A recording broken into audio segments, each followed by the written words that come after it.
AP మద్యం రవాణా కుంభకోణం కేసులో వైసీపీ నేత కారుమూరి నాగేశ్వరరావు జైలుకెళ్లారు. ట్రాన్స్పోర్ట్ టెండర్లలో అక్రమాలకు పాల్పడినట్లు ఈడీ గుర్తించింది.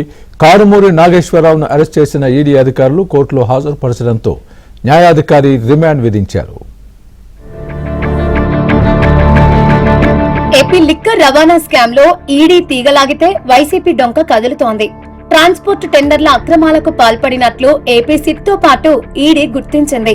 మద్యం రవాణా కేసులో గతంలో కారుమూరి సునీల్ ను ఈడీ అరెస్టు చేయగా, తాజాగా మాజీ మంత్రి కారుమూరి నాగేశ్వరరావును ఎన్ఫోర్స్మెంట్ డైరెక్టరేట్ అదుపులోకి తీసుకుంది. కోర్టులో హాజరుపరచడంతో న్యాయాధికారి రిమాండ్ విధించారు.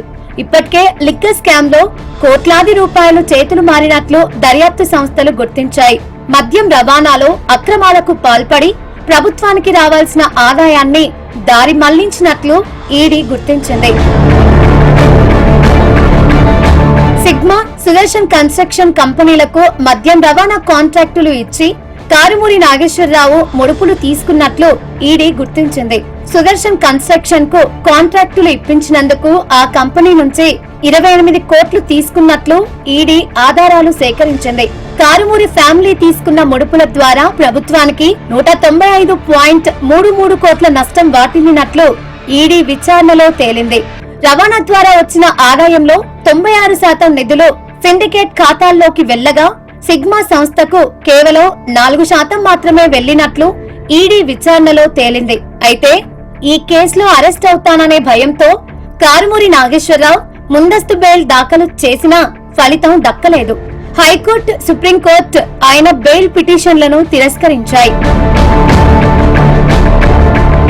ఏ క్షణమైన అరెస్టు కావచ్చని భావించిన కారుమూరి నాగేశ్వరరావు కోకాపేట్లో తన ఇంట్లో కాకుండా మజిద్ బండ క్రాస్ రోడ్ లోని షార్క్ హైట్స్ అపార్ట్మెంట్ లో తలదాచుకున్నట్లు ఈడీ అధికారులు గుర్తించారు.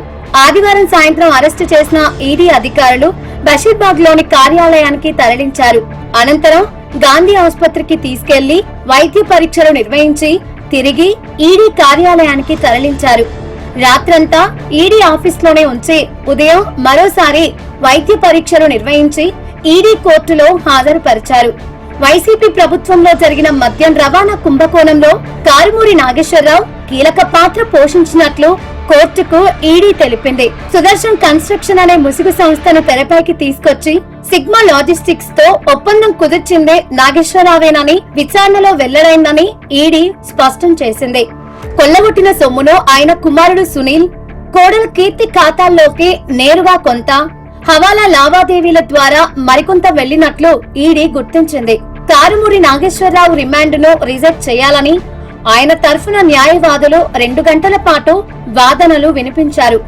వైసీపీ ప్రభుత్వంలో కారుమూరి నాగేశ్వరరావు మంత్రిగా ఉన్న సమయంలో క్యాంపు కార్యాలయ నిర్వహణ, ఆయన వాహనాల డీజిల్ ఖర్చులు, ఇతర ఖర్చులకు ఈ సొమ్మే వెచ్చించడంతో పాటు పలు ఆస్తులు కొనుగోలు చేసినట్లు ఈడీ గుర్తించింది. మద్యం కుంభకోణంలో కీలక పాత్రధారులైన వాసుదేవరెడ్డి, రాజ్ కస్రెడ్డి, బినామీ కంపెనీల సృష్టికర్త ఈశ్వర్ కిరణ్ కుమార్ రెడ్డితో ముందే చేతులు కలిపి కుట్రలో కారుమూరి నాగేశ్వరరావు భాగస్వామి అయినట్లు ఈడీ నిగ్గు తేల్చింది. దీంతో న్యాయాధికారి రిమాండ్ విధించారు.